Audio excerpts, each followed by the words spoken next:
Madame, Messieurs, bonjour, bienvenue dans l'angle de l'interview sur les faits d'actualité. Le fait d'actualité qui retient notre attention ce matin, c'est la journée de l'entrepreneuriat chrétien qui se déroule à Yaoundé du 26 au 28 novembre prochain.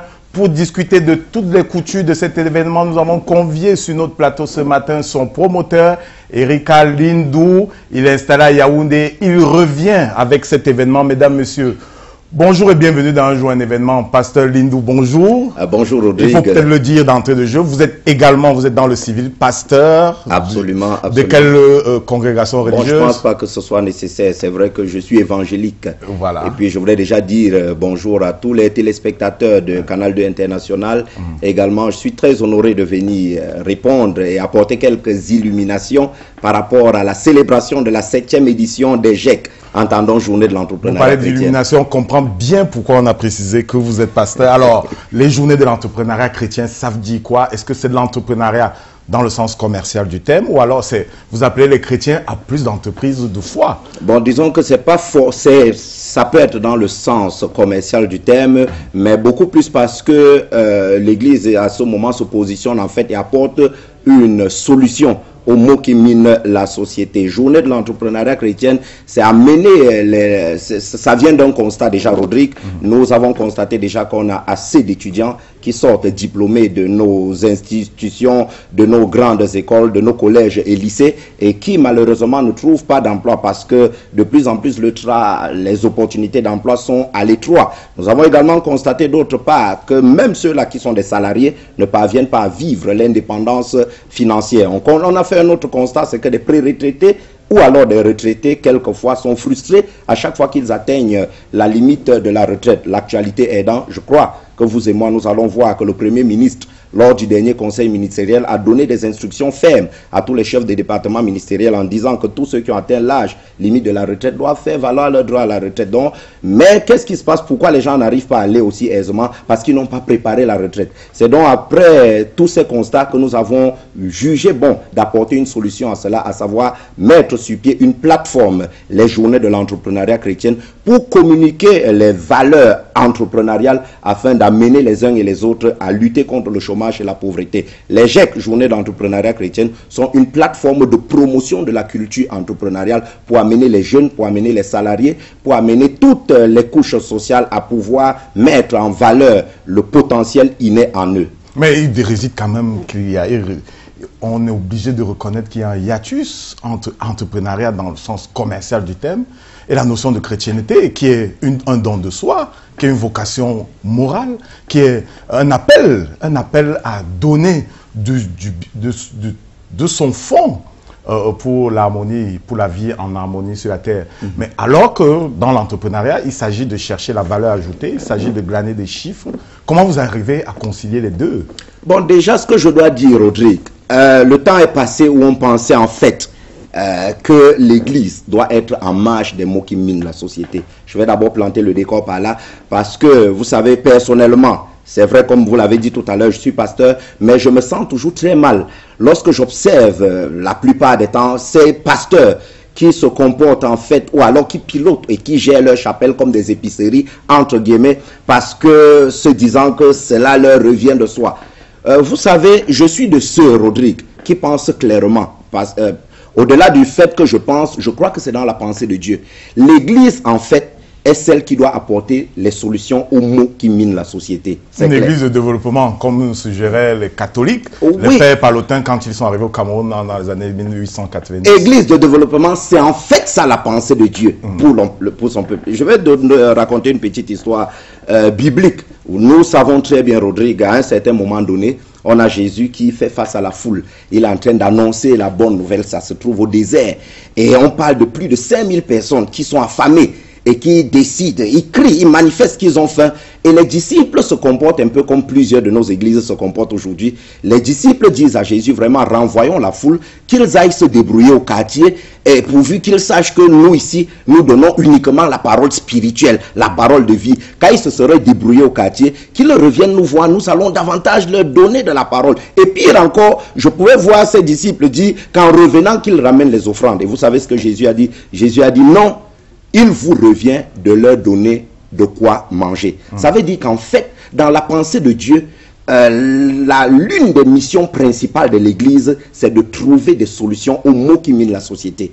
Or, le problème de chômage se pose avec acuité. Le problème de pauvreté se pose véritablement avec acuité dans nos solutions. Donc, en tant que pasteur, je comprends que la mission incombe à l'Église parce qu'il a dit, vous êtes la lumière du monde et le sel de la terre. Ça veut dire que si la solution aux maux qui minent, la solution aux maux qui minent la société doivent venir de l'Église. C'est pour ça que vous me voyez dans un combat acharné pour éradiquer au maximum la pauvreté. Donc, lorsqu'on parle d'entrepreneuriat ici, il est question d'amener les uns et les autres à pouvoir vivre l'épanouissement et vivre l'indépendance financière. C'est pour ça que nous parlons tout à l'heure de journée de l'entrepreneuriat chrétien. Certes, c'est pour amener les uns et les autres à la création des richesses par la création des entreprises, mais lorsqu'on ajoute de l'éthique et les valeurs là, ça permet aux uns et aux autres de comprendre qu'en fait, c'est un entrepreneuriat qui doit amener le développement dans la société. Au-delà des allégories que vous vous empruntez à la Bible, qu'est-ce qu'il y a à voir pendant les journées de l'entrepreneuriat chrétien? Qu'est-ce qu'on va voir pendant 3 jours? Vous exposez quoi?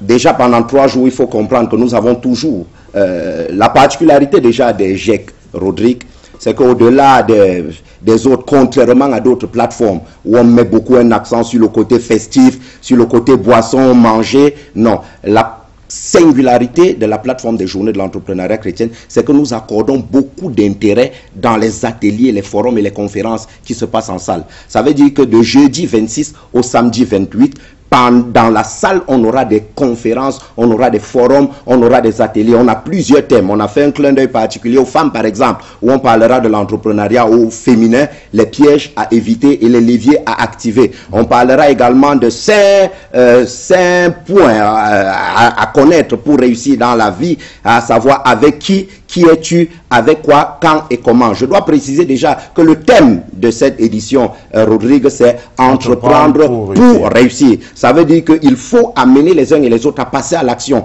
L'un n'est plus au bavardage, l'un n'est plus à dormir, se tourner les pouces sur les idées que nous avons, mais l'un est à l'action. La plupart des temps, j'ai l'habitude de dire, lorsqu'on demande ce qui justifie le choix du thème de cette 7e édition, j'ai l'habitude de dire que dans un premier temps, entreprendre pour réussir, c'est outiller tous les participants à pouvoir pérenniser leur activité génératrice de revenus qu'ils mettent sur pied. La deuxième trajectoire, c'est que entreprendre pour réussir, parce que, je le dis souvent, ce n'est que dans le dictionnaire que la réussite passe avant le travail. Sur le plan pratique, on ne verra jamais la réussite passer avant le travail. La réussite est une totale conséquence du travail. Or, par là, il faudrait qu'on comprenne que le travail, c'est l'entrepreneuriat. Qu'est-ce qui veut dire entreprendre? Entreprendre, je le dis toujours, Rodrigue, c'est un mot que lorsqu'il est divisé en deux, ça nous donne entrer, prendre. Ça veut dire on entre dans un domaine et on le prend. On entre dans un domaine, on le possède si on veut réussir. Donc voilà le thème fédérateur, entreprendre pour réussir. Et comme je le disais, plusieurs thèmes selon à l'ordre du jour. On a fait un clin d'œil particulier à l'agro-pastoral. Nous voulons encourager le maximum de participants à se lancer dans le volet agricole. Vous encouragerez comment? Oui, concrètement, ça se fait comment? On a fait venir déjà un expert en agribusiness. J'ai nommé Gustave Konga, qui est le délégué du CRIFAT, qui vient du côté de Douala. Il sera là et il a 3 thèmes qu'il va échanger lors des conférences et ateliers. Alors, est-ce qu'il s'agit simplement de motiver les participants ou il s'agit de les former? On les forme au montage de projets, on les forme au suivi des entreprises, à l'évaluation ou simplement les gargariser avec des champs de ralliement pour... Bon, il s'agit de quoi? Je vais avouer que c'est un peu de tout. Parce que dans un premier temps, dans les ateliers, tu sais, Rodrigue, à chaque fois que vous voulez changer le standard de vie d'un individu, il faut d'abord l'amener à changer de paradigme. Donc, c'est pour ça que dans un premier temps, nous mettons d'abord un accent sur les ateliers. Il faut d'abord communiquer, amener les uns et les autres à changer de mentalité. Lorsque les gens changent déjà de mentalité, ça veut dire qu'ils peuvent déjà voir le verre à moitié plein plutôt que de continuer à voir le verre à moitié vide. Maintenant, on a un autre volet qui est le financement des micro-projets, par exemple, qui est quelque chose d'exceptionnel et de particulier aux journées de l'entrepreneuriat chrétien, parce qu'après avoir formé, après avoir communiqué les valeurs entrepreneuriales à la salle, maintenant on va dans un autre volet, on commence à appuyer les entrepreneurs, les startups, en leur octroyant des financements remboursables pendant une période d'1 an à taux d'intérêt 0. Ça veut dire que ceux qui seront là à partir du 26 au 28, ils vont voir un échantillon, j'ai nommé Fifi International, qui est quitté de Fifi Tourne d'eau au marché Mokolo, à Fifi International, parce qu'aujourd'hui, elle est totalement installée du côté de l'école de police. C'est quelqu'un qui tressait à la sauvette. C'est pour ça qu'on parle de Fifi tourne dos. Mais elle a commencé à participer au GIEC en tant que participante. Et les enseignements qu'elle a reçus lui ont permis de changer de mentalité. Elle a compris que le potentiel qu'elle a en elle, elle peut le valoriser et être un chef d'entreprise. Et c'est comme ça que l'année d'après, elle a postulé au concours de business plan de compétition et elle a été retenue. Et nous lui avons accordé un financement à l'outil de production. Et aujourd'hui, elle est quasiment et totalement installée. On peut avoir une idée du montant de ce financement? Non, les montants pour le moment sont variés entre 0 et 500 000. Parce que déjà, les fonds, nous ne les obtenons de nulle part. Les fonds déjà sont les contributions des membres du comité d'organisation des journées de l'entrepreneuriat chrétien. On a également des mécènes qui, de par le monde, apprécient le travail que nous faisons et donnent quelques contributions. Qui sont des chrétiens? Pas forcément. On a également les entreprises publiques et privées qui accordent un sponsoring pour l'organisation des journées de l'entrepreneuriat chrétien. Mais ce que nous faisons au niveau du comité d'organisation, c'est que dans le sponsoring qu'on reçoit, on sort 10, 15, 20% pour constituer ce revolving fund qui nous permet justement de financer ces projets de manière sociale. Le 26, on aura financé combien de projets? Ou le 28 à la fin des GIEC? Bon, disons que c'est une compétition. Je ne peux pas là présentement dire. Mais votre assiette financière vous permet de savoir à peu près? Non, puisque les projets n'ont pas les mêmes montants déjà. Les projets, il y a un brainstorming qui se fait. Il y a tout un comité qui étudie les projets. Et samedi, on déclare les noms des vainqueurs. Mais vous avez combien à la disposition des jeunes entrepreneurs? 100 millions, 1 milliard? Non, pas jusque là. Non, Rodrigue, je vous ai dit que les fonds que nous avons, c'est l'action déjà sociale des uns et des autres entre nous comme comité d'organisation. On n'a pas une enveloppe qui atteint 10 millions dans tous les cas. Pas encore. Mais je vois sur la plaquette qu'il faut payer pour participer au GIEC. Oui. Je vois des montants, 2000 francs. Oui. Oui, mais vous voyez que 2000 francs pour participer à une plateforme comme ceci est totalement, c'est pas représentatif. Et moi qui n'ai pas encore payé, si je veux passer par les GIEC, qu'est-ce que je fais? Non, vous vous rendez à partir de jeudi matin. Oui. Jeudi matin, oui. Et je dois préciser... Au centre-ville? Rodrigue, je dois préciser que ces 2000 francs, la plateforme des GIEC est une plateforme sociale. Lorsqu'on apporte des gens, regardez des facilitateurs de la trempe de Roland Kwemen, qui a été président de la Jeune Chambre en 2010, vous le faites venir ici, il est logé quand même, il est pris en charge totalement. Vous faites venir Benjamin Kisso, qui est un coach expert en création d'entreprise. Vous faites venir Jonathan Mongali de la RDC, qui est un coach en développement personnel. Vous faites venir Gisèle Yitaben, Gustave Konga, Erika. Lorsque toutes ces personnes sont réunies, vous comprenez que en fait leur prise en charge va au-delà des 1000 francs ou 2000 francs que les uns et les autres peuvent payer. Précisons pour sortir, ça se tient où les GIEC? Ça se tient à l'hôtel de ville de Yaoundé, précisément au cercle municipal. On a un espace foire exposition qui est greffé à l'événement, qui permet aux uns et aux autres de faire valoir leur savoir-faire. Merci Erika Lindou, on suivra, je vous promets que Canal International suivra particulièrement les GIEC, on évaluera certainement la semaine prochaine pour savoir si des projets ont été financés, à quelle hauteur ils ont été financés. Merci d'être venu, d'avoir accepté d'être notre invité. C'est moi qui vous remercie, Rodrigue. On vous souhaite donc une belle moisson pour les GIEC. Merci. Mesdames, Messieurs, nous prenons congé de vous ici.